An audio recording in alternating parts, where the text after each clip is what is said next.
สวัสดีค่ะအားလုံးပဲမင်္ဂလာပါရှင်ဒီချေစုတည်ယူနေဖြစ်ပါတယ်ဒီနေ့မှာတော့ဒီချေကထိုင်းလိုမျိုးကိုမိတ်ဆက်နီးလေးတွေကိုဒီချေကိုမျှပေးပါမယ်အရင်ဆုံးအနေနဲ့နန်စားအနေနဲ့ကိုယောက်ျားလေးဆိုရင်ကျွန်တော်လို့သုံးပါผมမိန်းကလေးဆိုရင်ကျမဒီချန်လို့သုံးလို့ရပါတယ်ဒါပေမဲ့ဒီချန်ဆိုတဲ့အသုံးအနှုန်းကကျတော့ပြောမယ်ဆို formal အရန်ဆန်တယ်နည်းနည်းလေးစာဆန်နေပေါ့ကွယ်ပြောမဆန်ဘူးအဲ့တော့မိန်းကလေးကကိုကျမလို့ပြောတာတဲ့ကိုကအကြီးဆိုလို့ရှိရင်ကို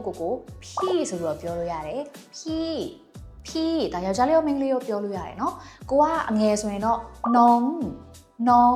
ဆိုတော့နာဇာအခေါ်လေးတွေသိပြီဆိုရင်တချေတော့နောက်တစ်ခုအနေနဲ့နာမည်စပြောကြမယ်นะคะအဲ့တော့နာမည်ကိုတချေတော့က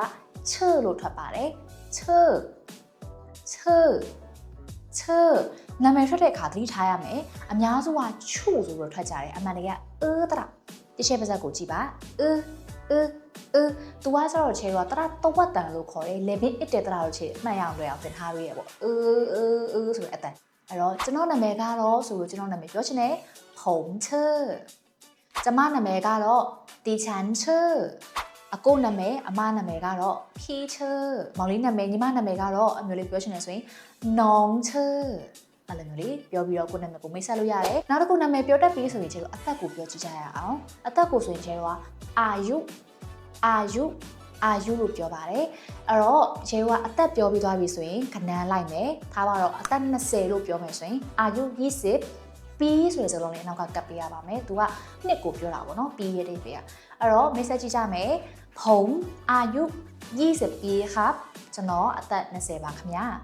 ดิฉันอายุ22ปีค่ะကျွန်မအသက်22နှစ်ရှိပါပြီရှင်အဲ့လိုလေးပြောတာပါဆိုတော့နာမည်ပြောတတ်ပြီးအသက်ပြောတတ်ပြီးဆိုရင်ကိုနေရဲ့နေရာကြီးလည်းပြောတတ်ရပါမယ်အဲ့တော့ကိုနေရဲ့နေရာပြောဖို့ဆိုလို့ရှိရင်နေထိုင်နေဆိုတဲ့ verb က you ဆိုတဲ့သလုံးလေးမှတ်လို့ရတယ် youนะคะအဲ့တော့ဝါကြမှာဆိုရင်ကျမကထိုင်းနိုင်ငံမှာနေတယ်လို့ပြောမယ်นะคะနေတယ်ဆိုတော့ you မှာဆိုတဲ့ preposition တွေက t ဖြစ်ပါတယ်ထိုင်းနိုင်ငံဆိုတော့ประเทศไทยဝါကြမှာပြောကြည့်မယ်ကျမထိုင်းနိုင်ငံမှာနေထိုင်ပါတယ်ดิฉันอยู่ที่ประเทศไทยကျွန်တော်မြန်မာနိုင်ငံမှာနေထိုင်ပါတယ်ผมอยู่ที่ประเทศမြန်မာဆိုပြီးတော့ပြောလို့ရတယ်။နောင်လို့ဒီမှာ grammar လေးနဲ့မှတ်ရမှာဆိုရင်နေရာမလိုက်ခင်မှာနေရာရဲ့အရှိမ preposition လေး t ဆိုတဲ့စကားလုံးလေးခံအောင်ခံပေးရမယ်။မြန်မာလိုမျိုးဆိုရင်မှားဆိုတဲ့အဓိပ္ပာယ်ပေါ့နော်။ထိုင်းနိုင်ငံမှာနေတယ်၊ဘန်ကောက်မှာနေတယ်၊ချင်းမိုင်မှာနေတယ်ဆိုတဲ့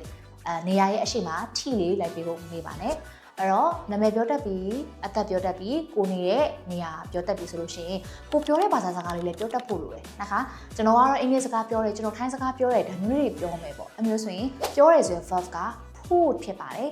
พูดအဲ့တော့ကျွန်မအင်္ဂလိပ်စကားပြောတယ်ดิฉันพูดภาษาอังกฤษကျွန်တော်ထိုင်းစကားပြောတယ်ผมพูดภาษาไทยဆိုပြီးတော့ပြောလို့ရတယ်အဲ့ဒီအနောက်မှာကိုကနည်းနည်းပဲတက်တယ်လို့ပြောချင်နေဆိုရင်အနောက်က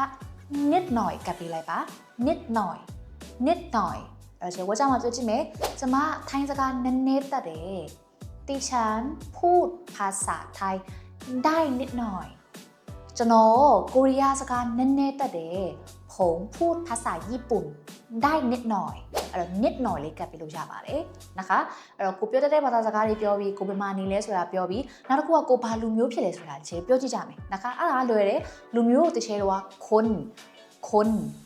လို့ကတ်တယ်คนရဲ့နောက်တစ်ခုအဓိပ္ပာယ်ကလူဆိုတဲ့အဓိပ္ပာယ်လေးရပြီးတယ်ဒီမှာကျရင်ခြေတော့လူမျိုးလို့မှတ်မယ်นะคะအဲ့တော့ verb အနေနဲ့ဖြစ်တယ်ဆိုတော့ပင်လေးကတ်မယ်တော့ခြေတော့ဝါကြနဲ့ပြောကြည့်မယ်ကျမကမြန်မာလိုမျိုးဖြစ်ပါတယ်ดิฉันเป็นคนမြန်မာค่ะ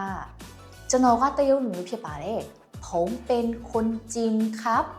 นะคะအဲ့တော့ဒီမှာမြန်မာလို့ပြောလဲရတယ်ဖမလို့ထိုင်းနေရတော့ဖမလို့ခေါ်တယ်အ အရင်တော့တချေတော့မြန်မာမဟုတ်ဘဲနဲ့